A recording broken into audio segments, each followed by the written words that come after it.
크게 오른 난방비 청구서를 보고 놀랐다는 사례가 늘고 있습니다. 전기와 가스, 수도요금이 28% 이상 급등해서 물가 고공행진에 연료비 상승폭도 상당했습니다.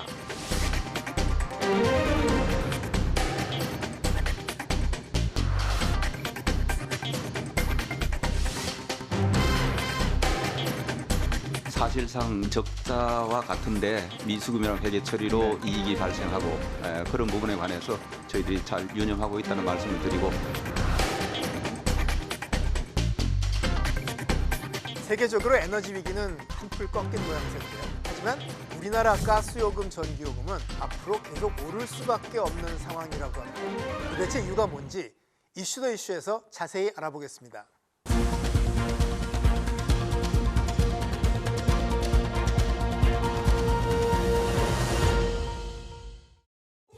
안녕하십니까. YTN 이슈 더 이슈 박찬입니다.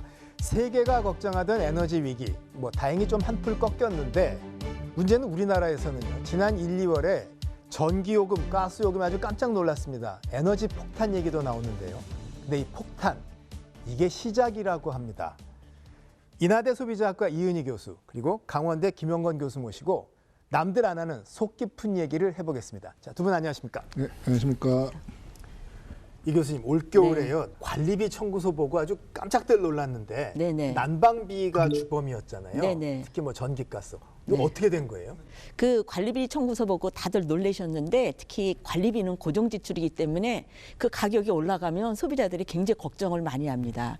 그래서 이제 고지서를 들여다 보니까 특히 이제 난방비, 전기세가 많이 올랐기 때문에 이제 소비자들은 그거로 인한 충격이 굉장히 크다 이렇게 볼 수가 있죠.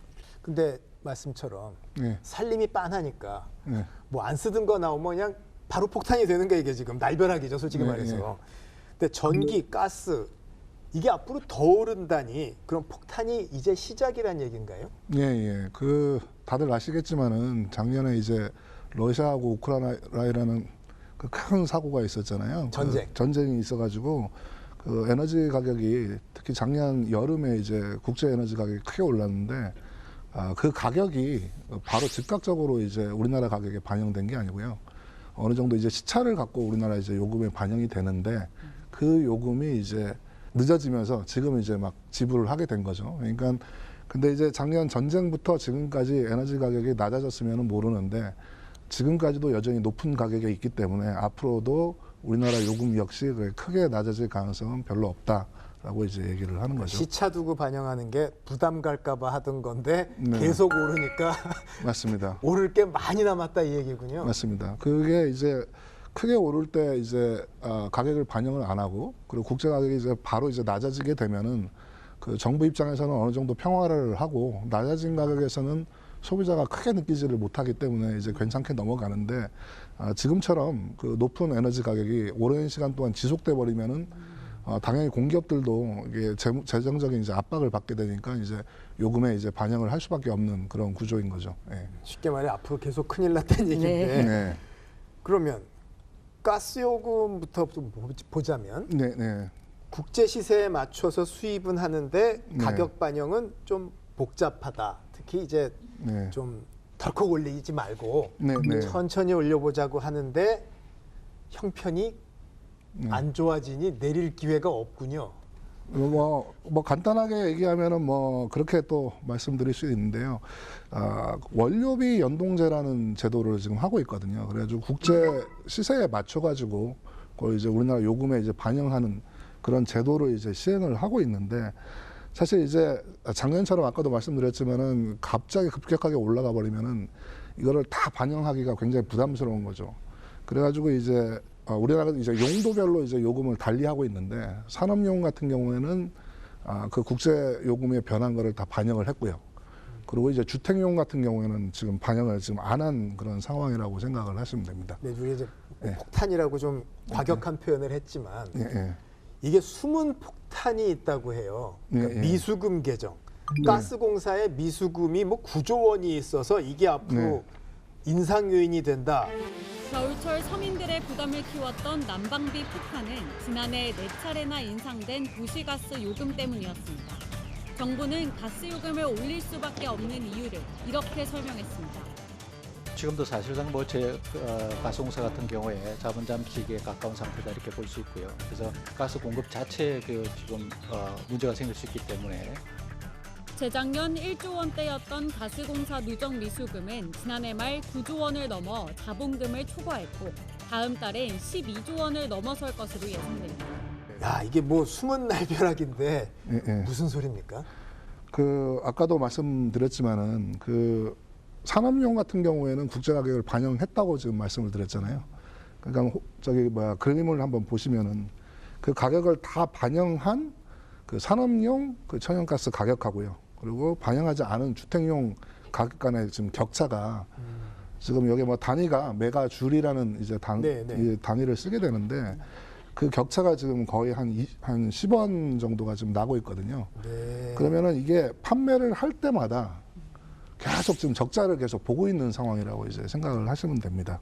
그러면 지금 적자를 지금 보고 있으면은 일반적인 회사 같은 경우에는 그 회사의 손실이 이제 되는데, 근데 아까 말씀드린 이제 원료비 연동제라는 게 요 제도를 통해 가지고 그거는 이제 가스공사가 소비자들한테 돈을 받아야 되는데 지금 못 받은 상황이다라는 걸로 이제 미수금이라는 그 용어를 사용하게 되는데요. 카드 리볼빙이군요. 맞습니다. 그래가지고 이게 소비자는 자기도 모르게 할부를 한 거하고 이제 똑같은 셈이라고 생각을 하시면 되죠. 그래가지고 가스공사는 그게 부채가 아니고 자기 자산이 되는 거죠. 자산. 결국은 받아야 될 돈이다. 소비자들한테 받아야 될 돈이라고 자기 자산으로 삼는 거죠. 이건 적자가 아니게 되는 거죠. 회계상으로는. 예. 자, 그러면 가스요금 더 올라간다. 네네. 그동안 카드빚 쓴 것처럼 이제 낼 돈 있다. 이 얘기인데 이거 아는 사람 별로 없거든요. 네. 소비자들 입장에선 차라리 진작에 좀 알았어야 되는 거 아니에요? 네. 사실은 소비자들이 이 가스를 외국에서 다 거의 93%를 수입한다라는 거 모르시는 분들도 많아요. 그 유통 과정도 있고 또 외국에 그 천연가스 가격이 지속적으로 올라가 가지고 가격이 내릴 때 대비해서 소비자들한테 덜 부과하게끔 시도를 하려고 하는데 지금 현실적으로 그렇지 못한 상황이죠. 그런데 그러니까 이런 거예요. 난 낼 돈 다 냈는데 뭘 카드빚이 있다는 얘기냐. 이 놀랍지 않습니까? 그러니까 소비자들이 요 천연가스를 93%를 수입을 한다. 그다음에 그 유통 과정이라든가 이런 것들을 잘 모르시기 때문에 소비자 입장에서는 그동안 내라는 돈 다 냈는데 왜 미수금 그 부채가 구조나 쌓였느냐 이해가 잘 안 갈 수도 있는 것이죠. 자, 그러면은 정부에서는 서민 부담을 생각해서 뭐 이번에 1점 얼마 % 올린다 이러는데 사실은 이게 나중에 더 받겠다는 얘기다. 그러면은 이럴 때 한자어로 조삼모사라고 하는 거 아닙니까, 이거? 네, 맞습니다. 예. 근데 이제 조삼모사로 이제 끝나면은 좋은데 거기 이제 이자가 더 붙어가지고 조삼모오가 돼버리면 이제 문제가 생기는 거죠. 카드 이자. 그렇죠. 100원을 올려야 된다라고 이제 하면은 100원을 한꺼번에 올리는 게 아니고 10원씩 지금 나눠가지고 이제 올리는 셈이 되니까 뭐 어떻게 보면은 싼 가격을 내는 것 같지만 결국은 이제 할부로 나중에 90원까지 결국은 이제 지출을 해야 되는데 알려주지도 않고. 그렇다고 볼 수도 있죠. 예. 네. 야, 이게 참. 그러니까 난 낼 거 다 냈다고 생각했는데 낼 게 더 있다고 하고 이자도 붙는다고 하니 난감한 일인데. 그러면 소비자에게 충격이 덜 가게 조절을 이게 스무딩이라고 하죠. 이게 다르게 얘기하면요. 욕 먹을까봐 인상 안 하고 미루다가 계속 올라가면 폭탄 돌리기가 돼버린다. 이렇게 그렇죠. 되거든요. 네네. 왜 투명하게 알리지 않을까요?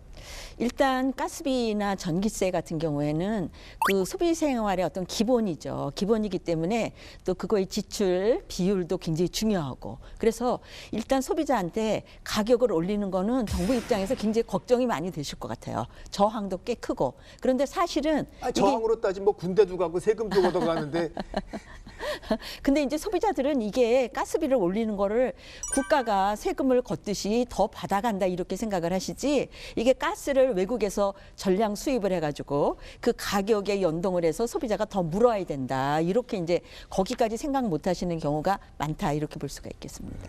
근데 왜 알려달라고 좀 하셔야 되는 거 아니에요? 소비자 하시는 분들이. 근데 소비자의 입장을 말씀을 드리면 소비자가 알아야 될 게 너무 많습니다. 구매해야 될 물건의 종류도 많고 그렇기 때문에 항목 하나하나에 전력 투구할 수가 없습니다. 그렇기 때문에 이게 이제 가스비가 구조가 어떻게 되는지 소비자가 일단 가격이 올라가면 그때부터 이제 소비자들이 굉장히 화가 나가지고 도대체 어떻게 된 거냐 그때부터 알아오기 시작하신다 이렇게 볼 수가 있는 거죠. 그래서 김영원 교수님께서 미수금 네. 문제를 이제 네. 이게 다가 아니다라고 얘기해 주신 거군요. 네, 아까 뭐 아주 좋은 말씀 해주셨는데요. 뭐 저희가 다 알 수는 없잖아요. 예, 저 일반 소비자가 살면서 가스 가격은 어떻게 되는지, 전기요금은 어떻게 되는지 이거를 다 이제 알 수는 없는데, 근데 뉴스에서 작년 여름 같은 경우에 그 전쟁, 러시아하고 우크라이나 전쟁을 하는 과정에서 국제 에너지 가격이 뭐 올라간다라는 뉴스는 저희가 흔하게 접했거든요. 근데 일반적인 소비자라면은 그걸 접하는 순간 아, 이 부담이 나한테 오겠구나라는 인식을 원래는 해야 되는 거죠. 그러네요. 근데 이제 정부가 자꾸 그거를 이제 억누르고 자꾸 보여주지를 않으니까 안심하고 있었던 것도 사실이라고 생각을 합니다. 근데 가스 네. 쪽은 그 미수금이라는 조삼모사 폭탄이 있었는데 네. 전기도 있어요? 아, 전기도 원래 논리 자체는 똑같고요. 단지 이제 회계 처리 방법으로 이제 미수금이라는 그 용어나 이런 걸 쓰지는 않고요. 그 일반적인 회사하고 마찬가지로 만약에 그 비용이 저희 판매 가격보다 더 높게 되면은 그건 그냥 적자로 남게 되는 거죠. 근데 요 누적되는 비용이 가스공사 같은 경우에는 이제 회계 처리를 할 때 미수금 처리로 해가지고 이걸 반드시 받을 거다. 네. 우리는 지금 흑자지만 이건 받을 돈이다라고 자산으로 지금 하고 있는 거고요. 한전 같은 경우에는 이걸 그냥 부채로 잡아가지고 이건 우리의 적자다. 하지만은 결국은 한전이 만약 부채가 발생을 해가지고 차입을 해야 되잖아요, 돈을. 요거를 뭐 요금으로 반영을 안 하게 되면은 한전으로서는 전기를 계속 만들어가지고 만든 걸 사와가지고 공급을 해줘야 되는데 지금 굉장히 위험한 위태로운 상황까지 간 거죠. 그럼 이런 상황에서는 또 요금을 올릴 수밖에 없고 결국은 이제 가스공사하고 뭐 거의 구조적으로는 똑같은데 회계 처리 방식만 좀 다르다고 생각을 하시면 될 것 같습니다. 아니 이게 그러면 네. 이거는 진짜 전문가도 잘 모를 것이 네. 미수금이 부채가 아니라 자산으로 잡히면 네. 가스공사 회계는 좋아 보이는 흑자의 자산도 있어 보이는 거 아니에요? 이게 지금 가스공사는 훌륭해 보이고 숨은 폭탄은 있어서 부담은 사용자에게 간다. 뭐 전기도 속사정은 비슷하다. 이게 눈 뜨고 당하는 거 아닙니까? 사실 뭐 저도 좀 이해가 안 되는 뭐 방법이긴 한데요. 사실 국제적으로 그 지금 한국 저 가스공사가 이 하는 회계 처리 방식이 국제 표준에는 전혀 맞지 않는 방식이긴 하죠. 그렇죠. 근데 이제 이게 뭐 우리나라에 관행적으로 지금 어떻게 만들어져 가지고 이제 하고 있는데 어떻게 보면은 한전하고 가스공사하고 아까 말씀하셨듯이 똑같은 상황인데 한쪽 회사는 지금 흑자가 나고 있고 한쪽 회사는 지금 엄청난 규모의 영업 손실이 지금 나고 있는 거죠. 회계 처리에 이제 다름에 의해 가지고. 근데 이게 전기요금 쪽으로 가면 가스랑 또 다른 게 뭐 탈원전 때문이다, 뭐 신재생 에너지 지원하기 때문이다, 이른바 이제 적자 요인이 많다고 얘기를 하는 분들이 있어요. 네. 더하여 그 과중에 나라 돈을 마구 갖다 썼다는 주장도 있습니다. 이게 사실이라면 훨씬 더 억울한 거잖아요. 네, 말씀하신 대로 조금 다른 부분이 있죠. 왜냐면은 이제 가스 같은 경우에는 말 그대로 LNG를 이제 수입을 해가지고 네. 그걸 처리하거나 뭐 재가공을 하거나 그런 어려운 그런 생산 과정을 거치는 게 아니거든요. 거의 그대로 공급해가지고 이제 쓰는 방식이고 전기 같은 경우는 다르죠. 뭐 석탄이라든지 뭐 신재생 에너지라든지 원전이라든지 다양한 에너지원을 사용해가지고 최종적으로 전기라는 하나의 이제 제품을 구성을 하게 되는 거잖아요. 그러면은 이제 어떤 에너지원을 사용하는 거냐에 따라 가지고 차이가 있을 수는 있죠. 자, 그러면 네. 탈원전 때문에 전기요금 오른다. 예스 혹은 노. 영향을 아예 안 미쳤다고는 할 수가 없죠. 만약에 그 뭐 가동률을 올려가지고 원전이 아무래도 다른 연료에 비해 가지고는 이제 비용이 낮은 에너지원이기 때문에 물론 이제 비용하고 요금만 생각하면은 당연히 신재생 에너지가 이제 비싸기 때문에 오르는 요인이 될 수밖에 없죠. 그리고 이제 하나 덧붙이자고 하면은 신재생 에너지, 그러니까 저희가 이제 주력하는 거는 석탄하고 원전을 좀 많이 줄이려고 노력을 했잖아요. 근데 이 두 가지 요소가 모두 신재생 에너지가 갑자기 많아지면 좋기는 한데 중간 단계에서 이제 급하면은 LNG를 쓸 수밖에 없거든요. 그렇죠. 비싼 것도.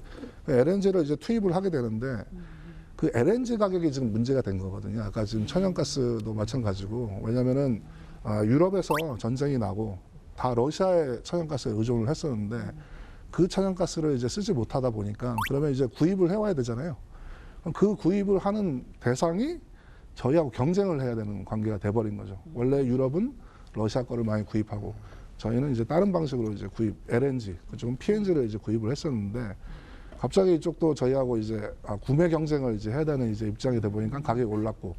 근데 저희 같은 경우에는 원전도 아까 말씀하신 그 전기에 대한 생산도 신재생 쪽으로 이제 많이 가려고 이제 노력은 하는데 갑자기 다 갈 수는 없으니까 중간 단계에서 그 가스의 사용량이 많아졌고, 그 가스의 사용량이 많아진 게 또 천연가스의 가격이 올라가면서 이제 비용이 전기요금도 같이 올라가는. 자, 그러면 뭐 탈원전에서 안전한 전기 쓰자, 또 신재생 에너지에서 환경 지키자라고 생각할 수도 있고, 전기요금 너무 오르면 그래도 안 된다 생각할 수도 있는데, 문제는 뭐 알고 판단해야 되는 거 아니에요? 네네. 소비자들이 이거 잘 알아요?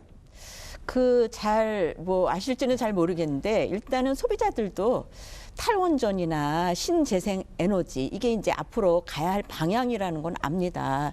그렇지만 매일매일의 생활을 영위를 해야 되기 때문에 너무 빠른 속도로 진행을 하면서 소비자한테 너무 과중하게 가격을 올리는 부담을 지우는 거, 이거는 바람직한 정책의 집행이 아니다, 이렇게. 탈원전하고 덜 원전도 다른 거 아니에요? 그러네. 자, 근데요, 이게 있습니다. 돈업 뭐 탈원전 얘기는 복잡하니까 또 다음에 하고. 그러니까 돈 없어서 전기요금 올린다고 하는데, 한전은 있는 대학들도 망하는데 한전 대학 짓고요. 가스공사는 뭐 다 적자라고 하는데 또 한전도 마찬가지고. 연봉은 좀 많이들 받는다고 하고. 어떻게 그러려니 살아야 됩니까? 아니면 이분들이 희생을 해야 됩니까? 아니, 전기요금하고 가스요금이 이제 지금 올라가고 있고 앞으로도 계속 올라갈 것처럼 뉴스가 나오니까 모든 소비자들이 고통을 받으면서 또 걱정도 굉장히 크거든요. 그럼에도 불구하고 이제 이 공급하는 공공기관, 뭐 한전이라든가 가스공사가 뭐 성과급 잔치를 한다, 뭐 이러한 이제 뉴스가 나오면 이제 소비자들은 굉장히 화가 난다, 이렇게 볼 수가 있는 것이죠. 사실은 경쟁이 치열한 게 소비자 입장에선 가장 바람직합니다. 근데 이제 이게 여러 가지 이유로 국가가 독점적으로 공급을 할 때는 이 대행을 하는 가스공사나 한전 같은 경우에는 소비자가 보기에 정말 열심히 경영 혁신을 위해서 노력을 하는구나, 살신성인을 하는구나, 이러한 마음이 들게끔 하셔야 되는데, 오히려 성과급 잔치를 하면서 일반 소비자는 고통에 빠져 있다. 이거는 정말 분노할 일이 아닐 수 없다, 이렇게 볼 수가 있겠습니다. 난데없이 또 이제 한전하고 가스공사가 약간 악마가 돼 버렸는데 여기도 사실은 속사정은 또 있죠. 가격 산정이니 뭐 재정이니. 네. 뭐 오늘 얘기의 제일 큰 주제긴 한데, 제가 볼 때는 이제 정부가 지금 하고 있는 가격 제도, 그러니까 국제 가격을 제때제때 반영 안 하는 그런 정책이 이제 여러 가지로 이제 문제를 일으킬 수가 있는데요. 저는 그 중에 하나가 그 방만한 경영을 하게 만드는 원인이 되는 것 같기도 합니다. 왜냐하면은 사실 요금을 안 올려주면은 적자가 날 수밖에 없잖아요. 그렇죠. 자기들이 만드는 비용이 있고 사오는 비용이 있는데, 그럼 거기에 합당한 가격을 책정을 해야 되는데 정부에서 그거보다 낮추라고 하면은 결국은 적자가 날 수밖에 없어요. 그러니까 한전 같은 경우에는 적자가 날 수밖에 없고, 가스공사 같은 경우에는 미수금이 발생을 할 수밖에 없고, 이런 구조에서는 그러면 이제 경영이 잘 안 되고 있다. 그러면은 직원의 입장에서는 언제나 변명의 여지가 있는 거예요. 아니, 정부에서 요금을 책정하지 못하면은 우리는 아무것도 할 수가 없다. 그럼 언제나 핑계거리가 하나 생기는 거죠. 근데 이제 이 관련 기사나 뭐 국회 속기록 이런 거 좀 보면 뭐 수요 예측을 잘못해서 이 모양이다. 왜 좀 더 가격 뭐 메커니즘을 잘 파고들어서 싸게 사지 못했냐. 자원 개발은 왜 안 했냐. 뭐 무지무지 잘못한 게 많은 것처럼 나옵니다. 근데 또 잘못한 것 같기도 하고, 어떻게 보세요? 그러니까 그 일본의 경우만 하더라도 각 그 회사들이 자기들이 더 싸게 사올 수 있으면 싸게 사올 수 있는 이제 구조를 갖고 있고요.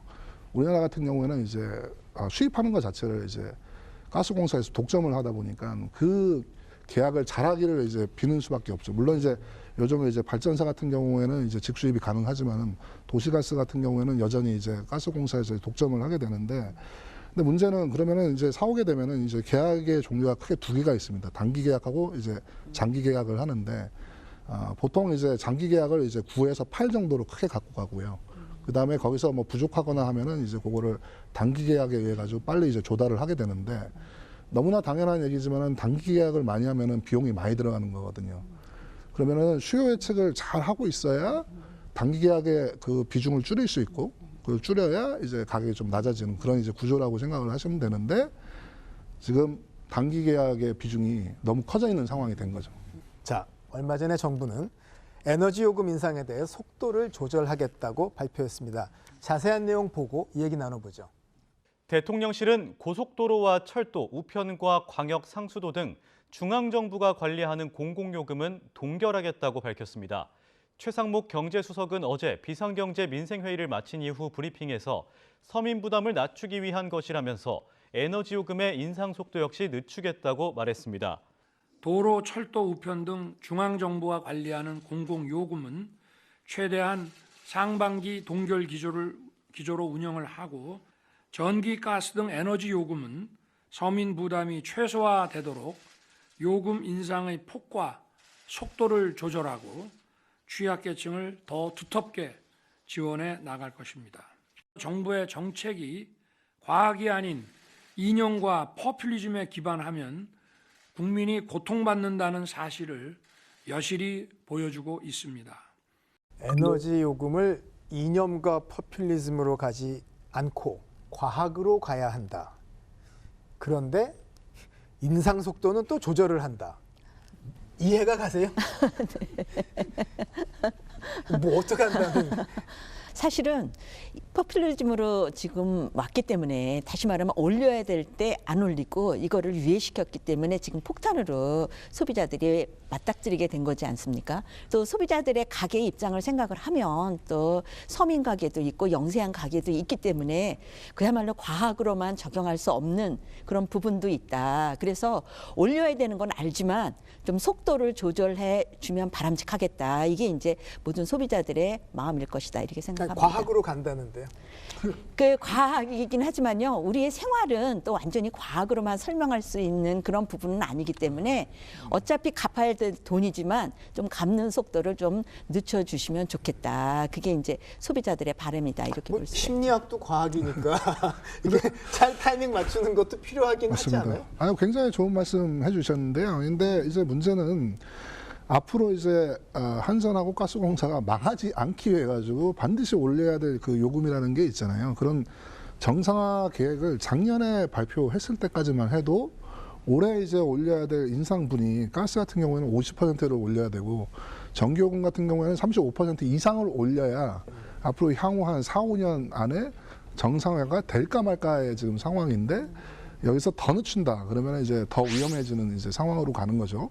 그리고 이자에 대한 부담도 더 커질 거고 한데, 지금 제가 볼 때 문제는 지금까지 정상적으로 행동을 하다가 요번 한 번에 너무 많이 올랐으니까 조금 요번에는 좀 속도 조절을 합시다 이랬으면은 제가 볼 때는 큰 문제가 안 생깁니다. 하지만은 지난 정권부터 시작해가지고 굉장히 오랜 기간 이거를 해왔기 때문에 그게 지금 굉장히 누적된 상황에서 더 큰 어려움이 지금 와버린 거죠. 요번 대란을 계기로 앞으로는 좀 이렇게 좀 안 해줬으면 하는 게 제 바람입니다. 과학이 예.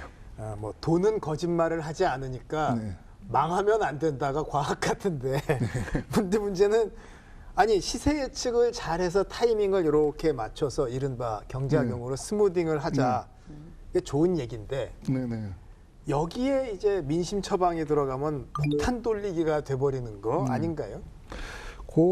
아주 좋은 말씀 해주셨는데, 아까 그 서민하고 아까 말씀하신 이제 우리나라 현실을 이제 생각해가지고 뭐 좀 올리는 속도를 조절하겠다, 뭐 다 좋은 말이죠. 근데 만약 진짜 효율성만 생각해가지고 경제적인 측면만 생각하겠다 그러면 이게 제가 한 연구는 아니고요. 그 한국경제연구원에서 얼마 전에 내놓은 결과인데 한 2년의 요금을 한 2년을 미룬다고 이제 가정을 했을 때 GDP 한 1%, 한 25조의 손실이 이제 나온다고 결과를 이제 내놓은 적이 있거든요. 근데 요 수치가 뭐 맞을 수도 있고 뭐 틀릴 수도 있죠. 근데 손실이 나는 거는 너무나 분명하거든요. 물론 이제 이자 비용을 접더라도 한번 생각을 해보시면은 국제 가격이 좀 올라가지고 비쌀 때 우리는 가격이 안 오른 거잖아요. 그럼 더 많이 사온단 말이에요.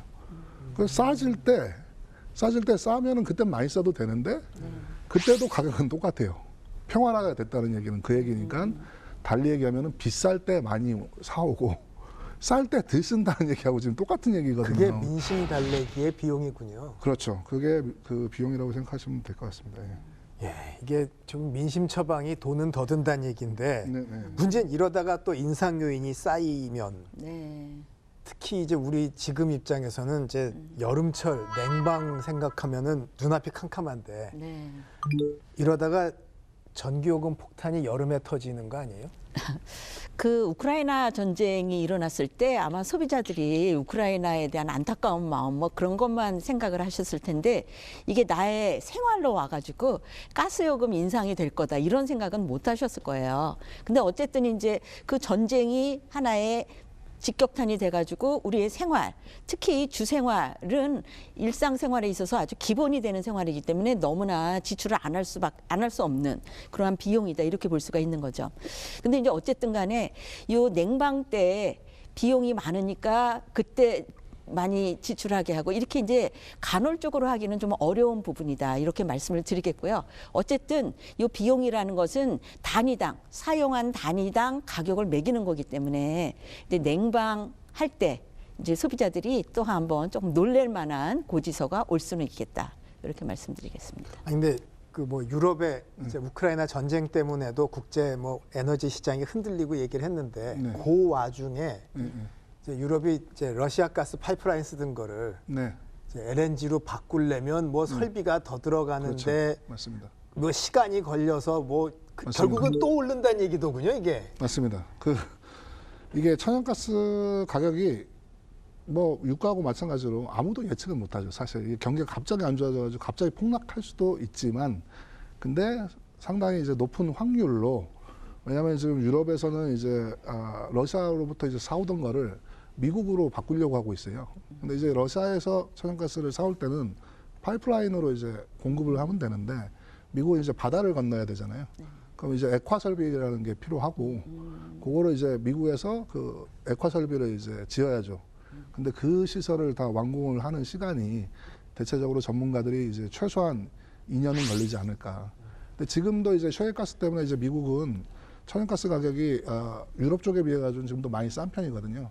그러니까 만약에 그 설비만 이제 완성되면은 좀 안정적으로 될 수 있는데 미국이 유럽에 공급하기 전까지는 아시아로 공급하고 있는 그 가스를 유럽도 사가야 되기 때문에 결국은 한국, 일본, 중국하고 원래 세 국가가 이제 구매 경쟁을 하고 있었는데 여기에 또 유럽까지 이제 합세하면서 당연히 이제 가스 가격이 당분간은 이제 안정되기가 이제 쉽지가 않을 거다.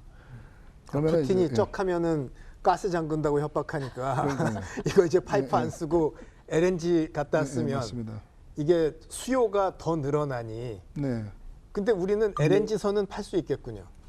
네, 좋은 말씀하셨는데 그런 설비 쪽에서는 이제 또 긍정적인 이제 효과가 있을 수 있죠. 설비 회사하고. 조선업이라든가 이런 데는 또 좋아질 수가 있는데요.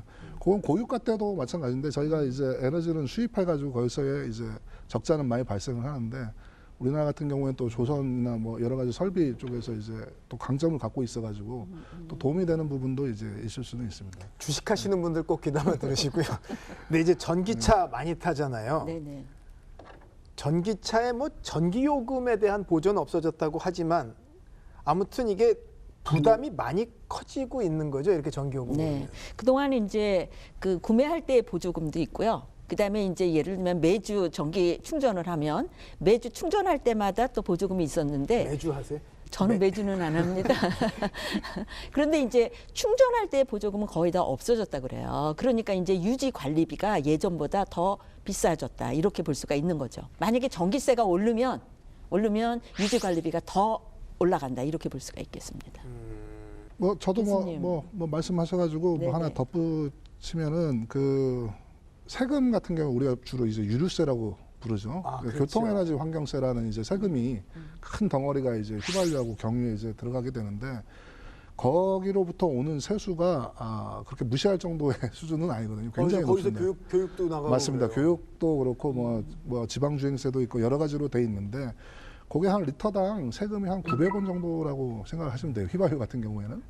나머지가 이제 실제 비용이 되는데 그럼 이게 전기차로 점점 전환이 되면은 아까 그 세금 수입은 점점점 없어지게 되는 거잖아요.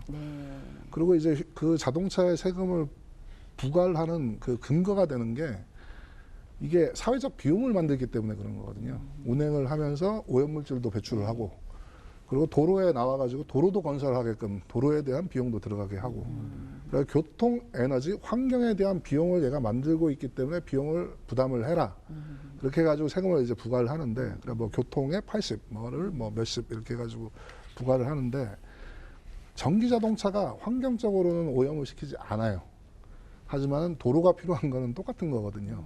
그렇죠. 그러면은 이제 전기 자동차에도 똑같은 세금을 부과를 해야 된다는 논리가 쓰게 되는 거거든요. 언젠가는 부과를 해야죠. 요거를 부과를 안 하는 상태 자체가 보조금을 주고 있다고 얘기를 해도 되는 거죠. 근데 이제 지금은 보급을 하고 있는 단계이기 때문에 결국은 저희가 친환경으로 가야 되는 거고 나중에 다 보급이 되게 되면은 그때는 이제 여기서 이제 비용을 더 위로 올려야 되지 않나라고 다들 생각을 하고 있습니다. 아니 그게 뭐 좋게 보면은 그렇게 해서 이제 전기 자동차와 친환경을 보급해 간다고 하지만 지금 이렇게 좀 뭐 싸게 쓰세요 잘해주다 어느 날 자 이제 그만하고 이것저것 받으면 이것도 조삼모사 아니에요? 뭐 일정을 알려줘야지 이거 화 안 나십니까 이거? 그 정부가 로드맵을 밝혀도 또 뭐 소비자들이 뭐 인터넷에서 와글와글하면 또 그걸 변경해야 되고 뭐 그런 상황은 있죠. 그거 저 퍼퓰리즘 과학으로 간다 과학이 뭐 예측 가능해야 과학이지 어떻게 좀 해주세요. 근데 이게 뭐 기술적인 부분도 있으니까요. 기술이 네네. 빨리 발전을 해야 비용이 낮아져야 또 사람들이 휘발유 차고 경쟁을 정부 보조 없이 할 수도 있고 뭐 하는 거니까 그거는 뭐 예. 아니 그때까지는 뭐 어떻게 아니 전 세계가 삭발 시위라도 전 세계가 이제 그 전기차 쪽으로 지금 많이 움직여 가고 있잖아요. 특히 이제 환경 오염과 관련해 가지고 그런데 이제 전기를 만들기 위해서는 또 거기 그 에너지가 또 투입이 돼야 되니까 사실은 뭐 전기 자체가 친환경적이긴 하지만 그야말로 그냥 가장 저렴한 에너지다 이렇게 보기는 어렵죠. 그럼에도 불구하고 저희가 이제 친환경으로 가야 되기 때문에 전기차 보급을 늘리겠다라는 목표, 정책 목표를 가지고 조금 전기 자동차에 유리하게 여러 가지 제도가 이제 마련이 되는데 사회자님 말씀하신 것처럼 언젠가는 또 스탑 하겠죠. 그래서 그 스탑하는 로드맵을 미리 가르쳐주면 바람직하다 이렇게 볼 수는 있겠습니다. 아무튼 뭐 마음에 안 드는데 근데 이제 공공요금 통제를 하다 보니까 인상 요인이 쌓여서 나중에 값이 더 오른다. 이거 뭐 전기 가스뿐 아니라 뭐 교통도 그렇고 이런 거 많은데 문제는 이제 앞에도 얘기했지만 가스공사 미수금이 9조고 한전은 미수금은 아니지만 부담 요인이 한 30조 쌓여 있다고 하는데 이게 지금 작년 통계거든요. 네, 작년 말까지가 이제 발표된 수치였고요. 그러면은 이 숨은 카드 빚은 더 늘겠네요. 그렇죠. 올해 기준으로 봤을 때는 가스공사 같은 경우에 미수금이 한 12조 정도 넘을 걸로 지금 예상을 하고 있고요. 아이고. 한전 같은 경우에 이제 한 34조 정도니까 올해 한 해 이제 4조 정도를 예상하는데, 근데 문제는 이게 요금 인상이 없으면은 더 크게 이제 이 폭이 확대될 가능성이 이제 높은 거죠. 자, 민심 처방하느라고 값을 덜 올려서 숨은 인상 요인이 많다니 폭탄 조심하시고 정신 바짝 차리시고요. 다른 얘기를 해보겠습니다. 이게 이제 김영건 교수님 요새 열심히 하는 말씀인데 우리가 이제 산업용 전기가 가정용보다 싸잖아요. 뭐 경제 살려보자 뭐 이런 건데 형광등 하나 꺼서라도 산업을 살리자는 건데 문제는 에너지 요금 부담이 이렇게 커지면요. 왜 내가 대기업 전기요금까지 도와주고 살아야 되냐 이런 얘기 하거든요. 더하여 김 교수님은 외국계 데이터 센터가 이게 전기 먹는 하마인데 이거 좀 문제 있다 글도 쓰시고 했던데 무슨 얘기입니까? 보통 산업용 같은 경우에는 이제 공급 비용이 좀 낮거든요. 왜냐하면 저희가 그 물건 살 때도 뭐 대형 할인마트에서 사면은 좀 할인을 해주잖아요. 네. 똑같이 전기도 공급을 할 때 산업용은 대량 그 소비차기 때문에 비용이 덜 들어가죠. 그러니까 평소엔 그렇게 생각하다가 또 전기요금 폭탄 맞고 나면 억울하죠. 비용을 이제 낮아주는 게 어떻게 보면은 좀 일리도 있어 보이고 이제 하는데, 근데 요거는 사실이거든요. 데이터 센터라는 게 전기 소비량이 굉장히 많은 산업이라는 거는 사실이거든요. 근데 이제 이 IT 산업에서 이 데이터 센터가 하는 역할이라는 거는 결국 이제 저장 용량을 이제 확보를 하는 거잖아요. 그러면 우리 흔히 얘기하는 하드 드라이버로 꽉 차 있는 그런 설비를 이제 얘기를 하는데, 그게 계속 돌아가면 이제 열을 식혀줘야 되잖아요. 얼마 전에 불도 났죠. 그렇죠. 이게 이제 상온에서 한 뭐 3도만 움직여도 고장률이 그냥 뭐 굉장히 높아진다고 하더라고요. 그래가지고 언제나 이 상온을 이제 유지를 해야 되는데, 그러면 여기 냉방 장치로 소모되는 전략이 굉장히 많을 수밖에 없고, 그래가지고 뭐 이게 뭐 그 데이터 센터별로 이제 급들이 있는데, 그 초대형 같은 경우에는 이제 1년 사용량이 1억 kWh 정도까지 되니까, 그러니까 이 정도면은 이제 3만 가구가 1년 동안 사용할 수 있는 전력량이거든요. 그러니까 이제 너무 많은 전기를 이제 쓰는데, 그거를 이제 해외 기업 같은 경우에 이제 들어와가지고 막 그 전기를 쓰게 되면은, 그러면 생각해 보시면 막 요즘처럼 원가 회수를 다 못 하고 있다. 원가 회수율이 100%가 안 된다. 그러면 실질적으로는 국가에서 보조금을 주고 있는 거잖아요. 근데 그 보조금이 외국 회사한테 주는 보조금이 될 수가 있다라는 얘기가 되는 거죠. 자, 교수님. 그렇죠. 네. 경제가 어렵고 에너지 폭탄으로 정말 가게가 큰일이 났는데도 산업용 전기를 싸게 줘야 된다, 아니다. 어떻게 생각하세요? 소비자들이 그 산업용하고 가정용의 이제 격차가, 교수님께서는 우리나라는 그렇게 크지는 않다 이렇게 말씀을 하셨지만, 그래도 그 격차를 알면 좀 화가 나실 것 같아요. 그런데 이제 그럼에도 불구하고 일자리 창출도 하고 개별 가게 입장에서는 그렇기 때문에 조금 싸게 줘서 이게 일자리가 많이 만들어지고 안정되게 공급이 된다. 그러면 대부분의 소비자들께서는 뭐 이해할 수 있다 이렇게 말씀하실 것 같아요. 아닌 소비자도 있지 않을까요? 아닌 소비자도 있기는 있지만 이제 국가 전체적인 관점에서 보면, 아니 기업체 돕는 거를 국가가 해야지 왜 서민 주머니 갖고 하냐고요. 네, 뭐 그런 부분도 일리는 있으십니다. 그런데 이제 일단 이게 이제 어느 정도로 싸게 주느냐, 그거에 대해서 이제 소비자들이 좀 아시고 이게 용인할 만한 수준이냐, 그거 논의는 필요하다 이렇게 생각을 하는데, 교수님 말씀하신 그 데이터 센터 관련해서는 외국 기업의 데이터, 지금은 이제 뭐 그 애플리케이션 네트워크 경제이기 때문에 외국 회사들도 많이 들어오지 않습니까? 그런데 이제 데이터 센터에 그 에너지 소모 사용량이 엄청나다고 하는데, 그 외국계 기업한테도 그러면 그런 혜택을, 엄청난 혜택을 줘야 되느냐, 그 부분은 좀 논의가 좀 필요하다. 소비자들도 조금 억울해할 수 있는 그런 부분이다 이렇게 말씀드리겠습니다. 그러니까 뭐 우리나라 산업에 도와주는 거는 뭐 오케이. 근데 이제 좀 안 좋은 산업도 도박장도 해주느냐는 좀 다르실 거고, 외국계까지 주는 건 조금 더 생각. 맞나요? 네, 저는 그렇게 생각합니다. 근데 또 있어요. 네. 이게 환경 부담을 생각하면, 탄소 발자국 생각하면 사실 외국계 데이터 센터, 뭐 국내도 마찬가지지만 이게 굉장히 부담이 클 수도 있지 않아요? 네네. 지난번에 카카오 데이터 센터가 화제가 났잖아요. 그때 이제 데이터 센터라는 게 뭐다 소비자들이 많이 아셨을 것 같아요. 그런데 이제 거기가 에너지 소모도 많을 뿐만 아니라 엄청나게 열을 발산하기 때문에 지금 이제 데이터 센터를 계속 여러 군데 지어야 되는데 지역마다 다 반대하고 있습니다. 저희 그 사회자님도 하루에 그 뭐 초록색 창에 검색 여러 번 하시지 않습니까? 그렇죠. 그래서 전 국민이 하면 하루에 축적되는 데이터 양이 엄청나고요. 근데 이제 기업의 입장에서는 그 데이터를 그냥 없앨 수가 없는 게, 이후에 어떻게 사용될지 모르니까 그냥 저장하고 있는 데이터가 거의 50%를 넘는다고 해요.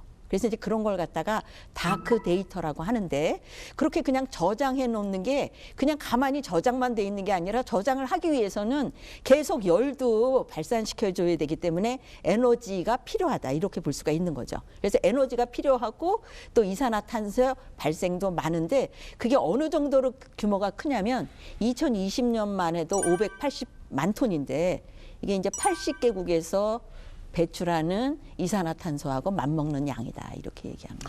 뭐 이렇게 얘기하면은 외국계 기업 데이터 센터가 굉장히 나쁜 사람 같이 되는데 전기 사용을 하면 뭐 반도체 공장만큼 많이 쓰는 데도 없고요. 네, 그렇죠. 근데 이게요 데이터 센터 유치가 사실 우리나라 정부들 역점 사업이에요 이게 특히 그 정보통신이나 컴퓨터 쪽에서는 우리가 해외 글로벌 선도 기업들하고 협력하는데 이게 가장 잘할 수 있는 분야잖아요. 또 지금 반도체 클러스터 얘기하지만 거기도 다 비슷한 사정이거든요. 이게 뭐 그러니까 이제 이쪽에 에너지 면에서는 외국계 데이터 센터가 나쁜 사람 됐다가 이쪽에 산업 면이나 뭐 이 지방 선거 보면은 이거 못 모셔와서 안 다리고 맞습니다. 이거 어떻게 해야 돼요? 그러니까 아까 바로 앞에서 이은희 교수님께서 아주 좋은 힌트를 이제 주셨는데 물론 이제 다 장단이 이제 있는 거고 이제 단점의 측면에서는 이제 에너지 소비량이 너무 많다. 너무 많고 거기에 대한 이제 또 이산화탄소 배출도 이제 문제가 있다. 이런 그리고 아까 요금의 측면에서도 우리나라가 진짜 요금이 싸다고 하면은 그 싼 요금에 대한 혜택들도 다 입고 있는 거 아니냐. 뭐 여러 가지 이제 단점들이 있을 수 있는데요. 이런 거를 조금 극복하기 위해서 또 하나의 문제가 요 데이터 센터들이 서울권에 이제 집중돼 있는 것도 이제 사실 문제예요. 왜냐하면 우리나라 같은 경우에는 이제 에너지를 이제 생산을 하는 거는 사실 서울에서 생산하는 게 아니잖아요. 뭐 저기 남쪽에서 아니면 뭐 충청도에서 생산을 해가지고 그 망들을 통해 가지고 이제 서울로 와서 서울 사람들이 이제 소비를 이제 많이 하게 되는데 굳이 그 데이터 센터까지 서울에 있을 필요가 있느냐를 생각하면은 또 그게 아니라는 거죠. 네. 물론 이제 데이터 센터들이 전기 요금에 민감하기 때문에 이제 우리나라가 큰 메리트가 있는 것도 사실입니다. 네, 네. 그 싼 전기 요금을 이제 활용을 해야 되니까. 하지만은 이제 또 세계 유수의 데이터 센터들이 어디로 가냐면 북유럽으로 가거든요.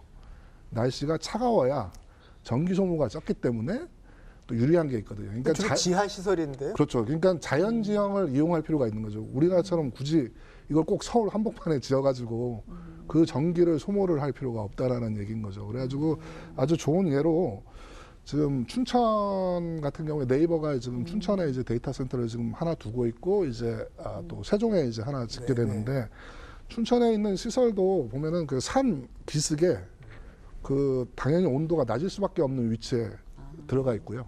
그리고 지금 춘천에서 또 뭐 추진하는 이제 사업 중에 그 소양강 물 밑에 데이터 센터를 만들어 가지고 순행식이군요. 그렇죠. 순행식이죠. 그 물의 온도를 이용하면은 그 전기 소비량을 굉장히 낮출 수 있는 거죠. 그러니까 이게 저희가 한쪽 부분만 뭐 볼 필요는 없는 게 뭐 외국도 마찬가지, 외국계도 마찬가지고 이런 데이터 센터들이 그런 시설을 이용함으로써에 대한 메리트를 충분히 주기만 한다고 하면은 이동을 하겠죠. 근데 지금 데이터 센터들은 그런 메리트, 지방으로 갔을 때 메리트가 없으니까 요금이 싼데 굳이. 그리고 또 하나의 문제는 지방하고 서울하고 전기요금이 똑같거든요. 똑같은데 그렇죠. 데이터 센터 입장에서는 굳이 지방을 우리가 내려갈 이유가 있을 거라는 생각을 할 것 같은데 또 지하에다 지니까 그 위에다 뭐 IT 단지도 두고 뭐 부동산 개발도 되는 면도 있긴 한 것 같아요. 아 그렇죠. 그래가지고 요즘 건설 회사들이 사실 지금 뭐 많이들 지금 하고 있습니다. 근데 이제 그러니까 저는 이제 물론 이제 전 국토의 활용 측면에서도 그렇고 에너지 자원 측면에서도 그렇고 데이터 센터들을 좀 지역으로 좀 분산을 시키고 그 분산을 시킬 때 조금 그 전기를 많이 사용하기보다는 우리 신재생 쓰는 거하고 뭐 유사하게 시설 자체가 전기가 많이 안 들어갈 수 있는 그 입지를 이제 찾는데 메리트를 이제 정책적인 메리트를 주면은 아까 단점은 보완하면서 그런 장점을 살릴 수 있는 뭐 그런 방안이 되지 않을까 생각하고 있습니다. 예.